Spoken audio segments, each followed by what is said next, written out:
Assalamualaikum warahmatullahi wabarakatuh. Selamat pagi anak-anak. Kita berjumpa kembali dalam pembelajaran daring. Insya Allah sekarang sudah masuk pertemuan yang ke-13. Tapi dalam hal ini bukan pembelajaran tapi adalah ulangan harian kedua. Ya, ulangan harian kedua.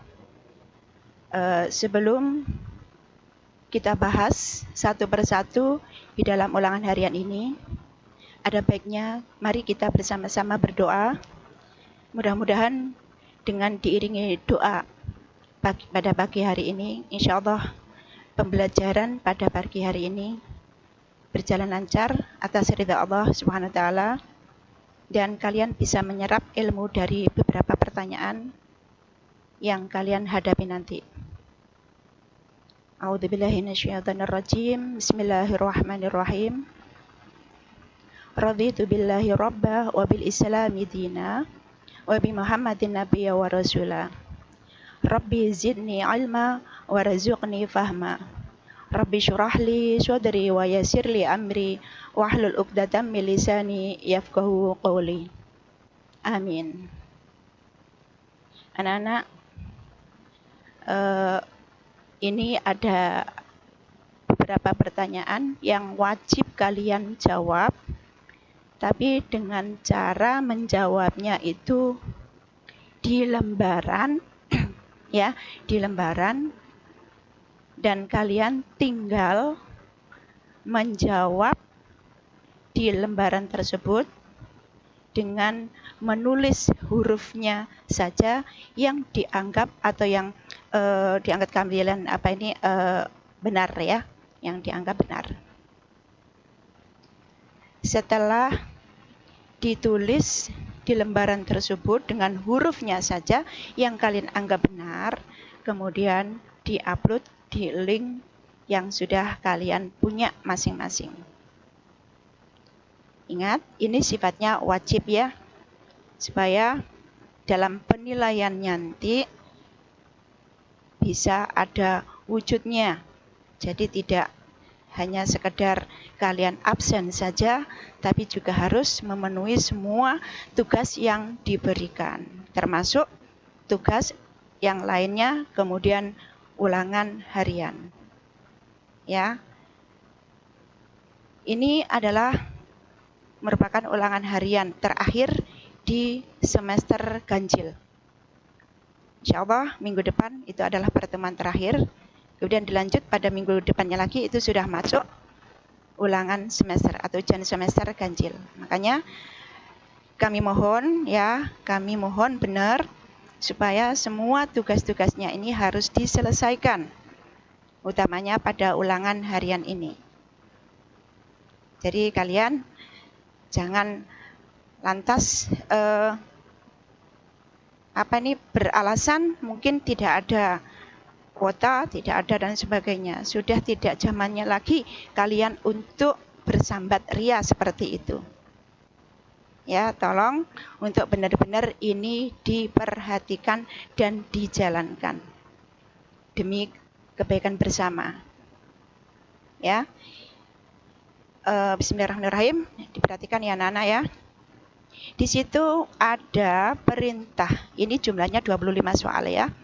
Ada perintah, ya, bukan berilah tanda silangnya, tapi pilihlah jawaban dari kelima pilihan ini yang kalian anggap benar. Jadi kalian tinggal memilih salah satu dari jawaban pilihan kelima tersebut. Ini, ya, ini pilihan ganda. Tinggal memilih, ya. Oke. Kita mulai. Nomor 1 diperhatikan. Ya. Syarat terpenting suatu pekerjaan atau amalan agar mendapatkan pahala dari Allah adalah, ya, kalian pilih mana yang kalian anggap benar. Bisa memilih niat yang ikhlas, atau mungkin sering dilakukan, atau mungkin terdapat kesulitan, atau jarang dikerjakan, atau mungkin sifatnya sunnah. terserah kamu mau milih yang mana sesuai hati nurani, ya. Tapi insya Allah ini merupakan pekerjaan sehari-hari, ya. Pertanyaan seperti ini. Kemudian nomor 2, orang yang bekerja keras mencari nafkah untuk keluarganya sama dengan ini juga pahala tersendiri, ya. A, orang yang paling kaya. B, pejuang di jalan Allah atau sabilillah. C, para nabi. D, para ulama. Dan E, raja yang berkuasa. Mudah ya? Pertanyaan sangat mudah sekali. Oke, nomor 3, menempatkan sesuatu pada tempatnya dinamakan perilaku. A, jujur. B, toleransi. C, adil. D, tanggung jawab. Atau E, zalim. Ya, menempatkan sesuatu pada tempatnya. Nah, itu ya. Nomor 4, orang yang jujur ketika berjanji akan. Orang yang jujur ya ketika berjanji itu akan A, mencari berbagai alasan untuk membatalkan janjinya. B, mengingkari janjinya. Wow. C, mencatat janjinya dan tidak merealisasikannya. D, mengucap insya Allah dan berusaha menepatinya. Dan E, menunda-nunda pelaksanaannya. Oh, ini merupakan karakter seseorang ini. Ya, kalau kalian insya Allah bisa menjawab ini dengan benar, berarti karakter kalian adalah benar-benar orang baik. Ya. Dilanjut. 5, melaksanakan kewajiban piket kebersihan kelas merupakan contoh perilaku tanggung jawab sebagai ya. Ini kondisi kalian kalau lagi luring nih ya. Kewajiban sebagai seorang siswa kalau ada di sekolahan itu bagaimana? Ya, melaksanakan kewajiban piket kebersihan kelas merupakan contoh perilaku tanggung jawab sebagai seorang A, guru. B, tetangga. Masuk tahu ya. C, anak. D, hamba Allah. Dan E, siswa. Ya. Kemudian 6, menghindarkan diri dari kemaksiatan adalah sikap adil terhadap A, diri sendiri. B, Allah. C, orang lain. D, Rasulullah Shallallahu Alaihi Wasallam. Dan E, lingkungan. Menghindarkan diri dari kemaksiatan, ya. Kemudian 7, memaksa diri bekerja ketika sakit adalah sikap. Memaksakan diri bekerja ketika sakit, ya. Tapi tergantung sakitnya. Kalau hanya sekedar sakit yang biasa-biasa gitu, ya jangan dimanjakan. Tetap kita beraktivitas, tapi tetap bisa juga menjaga kesehatannya. Ya, tapi kalau misalnya sakitnya itu benar-benar untuk tidak bisa beraktivitas atau tidak bisa gerak atau gimana, ya gimana lagi. Tapi sakit itu adalah benar-benar kita diampuni dosanya. Ya, tapi kalau hanya sakit sekedar biasa sakit seperti itu, jangan dijadikan alasan untuk tidak mengerjakan apapun. Ya, contoh pernah terjadi kecelakaan, mungkin sakit karena pembelajaran daring loh, itu pun masih tetap dijadikan alasan karena sakit. Padahal daring itu pembelajaran yang ada di rumah. Jadi meskipun di rumah kan bisa toh ya mengerjakannya, di depannya tuh ada laptop, di depannya tuh ada HP, sambil rebahan, sambil duduk di kursi. Nah, itu kan tidak mengganggu saya kira ya. Tapi karena mungkin kondisinya lagi kondisi lagi malas, jadi itu sakit dijadikan alasan. Sehingga semua yang diberikan tanggung jawabnya itu dari guru ke kalian tidak dikerjakan dengan dalih sakit. Ya, ada siswa yang seperti itu. Ya. Nah, kemudian di sini pertanyaannya, memaksa diri bekerja ketika sakit adalah, kalau memang ini ya dilihat sakitnya lah ya. Tidak semua seperti itu. Ya, A, adil terhadap orang lain. B, zalim terhadap diri sendiri. D, adil terhadap diri sendiri. D, jujur dan amanah. Dan E, kerja keras. Gitu. Kemudian 8, Allah memerintahkan setiap orang yang akan menjadi saksi dalam suatu perkara agar menjadi saksi yang ya, Allah memerintahkan setiap orang menjadi saksi. Tapi ya, saksinya itu harus yang A, adil dan pandai bicara. B, memberatkan terdakwa. C, adil dan jujur. D, jujur dan pandai bicara. Dan E, meringankan terdakwa. Ya, jadi semua perkara itu mesti ada saksinya. Tujuannya apa sih? Ya bisa mungkin meringankan perkara, atau mungkin bisa memberatkan perkara, atau mungkin lebih bisa memecahkan permasalahannya, ya. Dan itu harus benar-benar saksinya itu yang benar-benar lah. Ini kalian bisa memilih di antara 5 pilihan. Kita lanjutkan nomor 9. Salah satu wujud tanggung jawab selaku hamba Allah, ya, kita ini sebagai hamba Allah. Lah, tanggung jawab kita bagaimana? Ya, A, mengerjakan tugas yang diberikan guru. Ya, B, menafkahi keluarga setiap hari. C, melaksanakan perintah orang tua. D, mengerjakan sholat tepat waktu atau as-sholatu ala waktiha, ya. Dan E, mengembalikan barang yang dipinjam. Ini kalau kita berhadapan sama Gusti Allah itu apa tanggung jawab kita.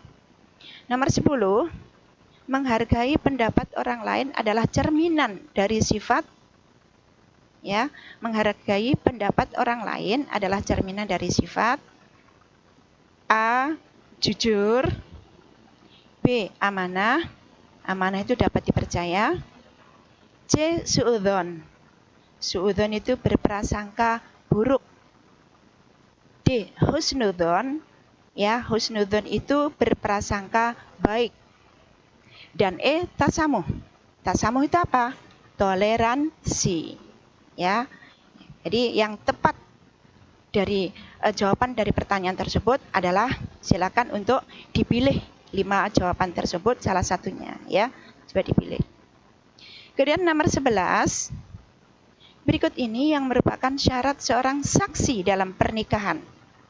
Ya, saksi dalam pernikahan. Saksi ini kan merupakan salah satu dari rukunnya nikah. Wajib ada 2 saksi yang ada dalam suatu pernikahan. Ya, nah saksinya itu yang bagaimana? A, adil. B, pandai berbicara. C, berusia lebih dari 19 tahun. D, sudah menunaikan haji dan umroh. Dan E, perempuan. Ya. Nah, ini saksinya itu yang bagaimana? 12.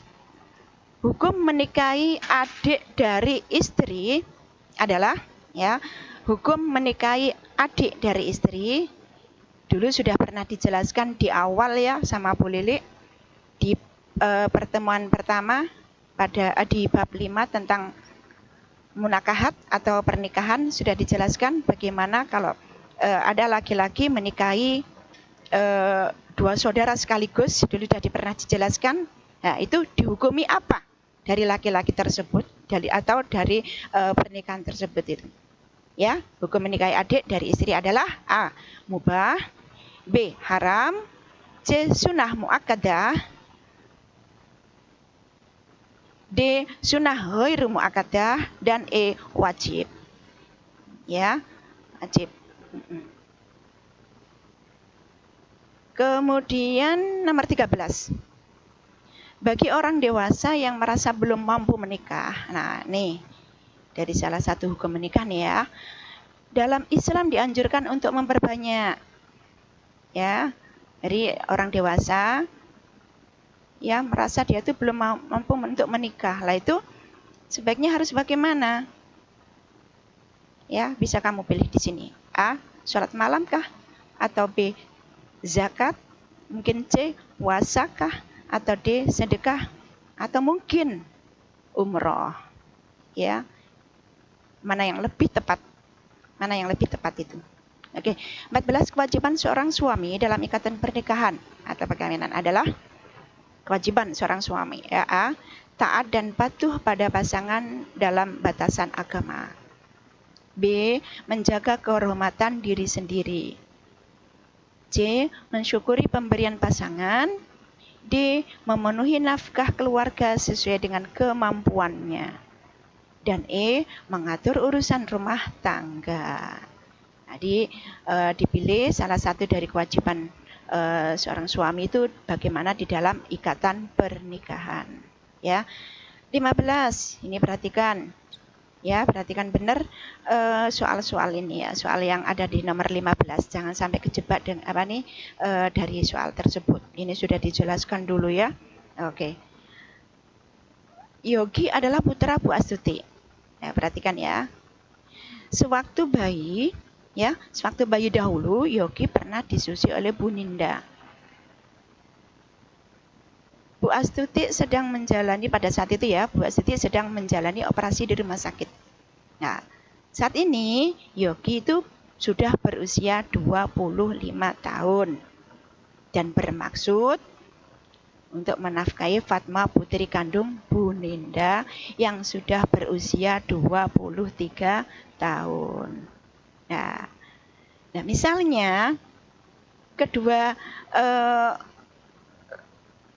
orang ini ya, dari Yogi sama siapa nih? Ninda. Ini misalnya besok kalau sudah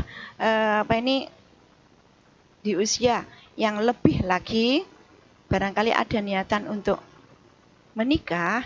Nah, di dalam hukum agama bagaimana hukumnya itu? Ya, di dalam hukum agama pernikahan antara Yogi dan siapa ini Fatma ini bagaimana? Ya, perhatikan dulu, sudah dijelaskan ya. Sekali lagi ya, boleh disampaikan. Yogi adalah putra Bu Astuti. Sewaktu bayi dahulu Yogi pernah disusui oleh Bu Ninda. Saat itu Bu Astuti sedang menjalani operasi di rumah sakit. Nah, saat ini Yogi berusia 25 tahun dan bermaksud menafkahi Fatma putri kandung Bu Ninda yang sudah berusia 23 tahun. Jadi Fatma ini sudah usia 23 tahun. Hukum pernikahan antara Yogi dan Fatma, kira-kira bagaimana menurut hukum agama? Nomor 1, jaiz. Jaiz itu boleh. Nomor 2, sunnah. B sunnah, C kemudian wajib, D makruh, atau E haram. Ya, ini bisa kalian lihat pada hukum-hukum pernikahan. Ya. Kemudian kita lanjutkan nomor 16. Di antara tujuan pernikahan adalah menimbulkan mawaddah, atau lebih tepatnya kalau kita sempurnakan ya, ada sakinah, mawaddah, warahmah. Nah, pertanyaan yang kali ini yang diminta adalah mawaddah. Itu artinya apa? A. Kecintaan kah? B. Ketenangan. C. Kebahagiaan. D. Kekerabatan, atau E. Kekayaan. Ya, itu sudah sering kita dengarkan ya, sakinah, mawaddah, warahmah. Dan dulu sudah dijelaskan pada pertemuan pertama bab 5 ya, sudah dijelaskan sama Bu Lili dulu. Nomor 17, salah satu sebab dilarangnya suatu pernikahan adalah mahram. Wanita berikut ini yang tidak termasuk mahram adalah mahram itu haram dinikah. Ya, mahram itu haram untuk dinikah. Berarti tidak membatalkan wudhu. Ingat ya. Wanita berikut ini yang tidak termasuk mahram adalah A. Ibu kandung, B. Kakak mertua, C. Saudara sepersusuan, D. Saudara kandung istri, dan E. Ibu mertua. Ya, mana yang tidak termasuk mahram itu. 18. Ketentuan yang harus dipenuhi ketika pernikahan disebut ketentuan ini adalah wajib untuk dilaksanakan loh ya, yang harus dipenuhi ketika pernikahan. A. Tujuan nikah. B. Sebab-sebab nikah. C. Rukun nikah. D. Hukum nikah. Dan E. Tanda-tanda nikah. Ya, ketentuan itu maksudnya adalah wajib untuk dipenuhi. Seandainya salah satu dari ketentuan ini tidak terpenuhi, itu artinya atau mungkin pernikahan itu adalah batal dan tidak sah. Jadi wajib untuk dilaksanakan, wajib untuk dipenuhi. Ya. Kemudian nomor 19, jika pernikahan dilakukan dengan cara memaksa salah satu pihak, maka status pernikahannya adalah A. Sah secara hukum. B. Sangat dianjurkan.